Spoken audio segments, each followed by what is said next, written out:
So a lot to get to today. All right, so we want to bring in Lacey Crisp. Lacey, you Hi. sat down with the now, I guess, interim AG, Andy Wilson. He is the Attorney He's the General. Attorney He's the General. 52nd Attorney General Okay. for the state of Ohio. Yeah. So talk to us a little bit about this conversation. What, for his role in that office, what are his goals right now?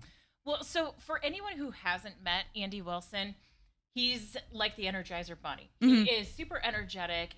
When you listen to him talk, I think it motivates you. He's just one of those people who is, I'm going to show you what I'm going to do. I'm not going to tell you about it. Let's just go do it. And so he told me that, from day one, he hit the ground running. And I know right before Attorney General Dave Yost left office, I also sat down with him, and he looked back on his career, and he had told me at that time that he had already had conversations with Wilson about these are the things that are in the works. Here's what you need to know.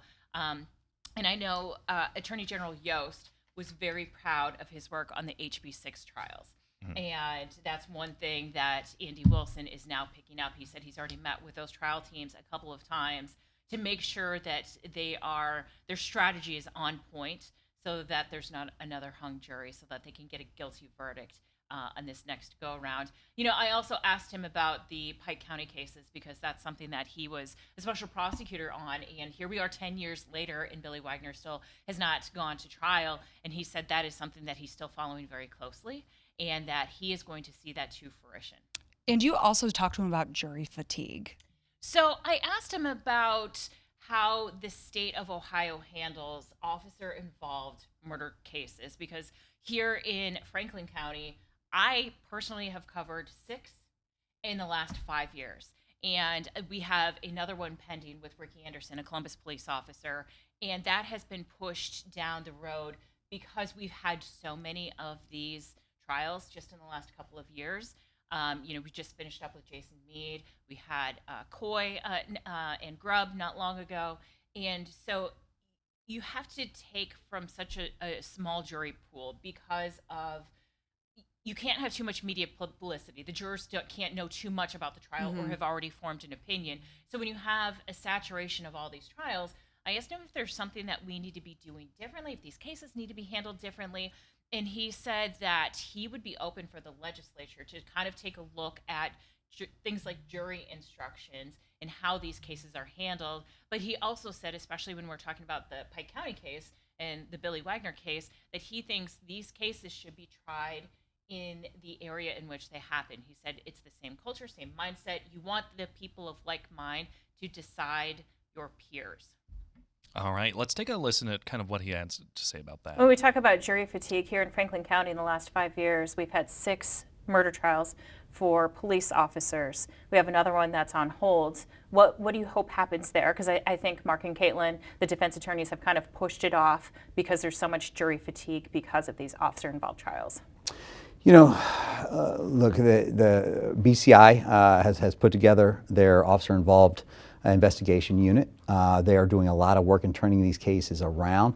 They're difficult cases. Our officers are out there every day putting their lives on the line to keep us safe.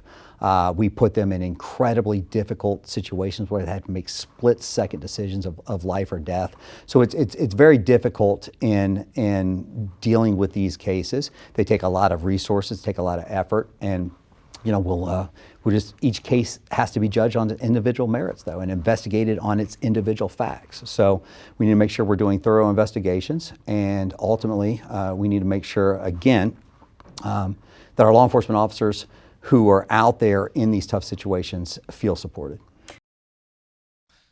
Yeah.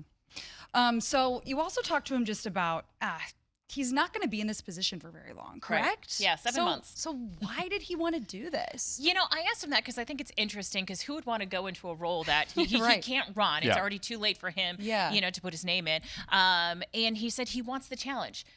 He's not someone who can sit idle, and he loved his time at the Department of Public Safety, and he said he was ready for the challenge. He said he's already learned so much, and I asked him, he said, so what happens after 7 months? He said, I don't know. I'm looking at the next 7 months as the challenge and learning and doing the best that I can for the state and for the people, and we'll figure it out when it comes. Why did you decide to take this job? So listen, I loved public safety. I loved my time at public safety, working with the patrol, working with law enforcement. I saw this as an opportunity really to take on a new challenge and move the needle. Well, we wish him luck. I mean, Because 7 that's months, the yeah. 7 months. It's Not a lot of time. It's a short period of time, and I guess in the grand scheme, he could end up having that position again. But we are looking at major turnover, regardless, because Governor DeWine's administration is done. He's term limited, so he's out, and whomever becomes the next governor of Ohio basically gets to pick their entire slate of people.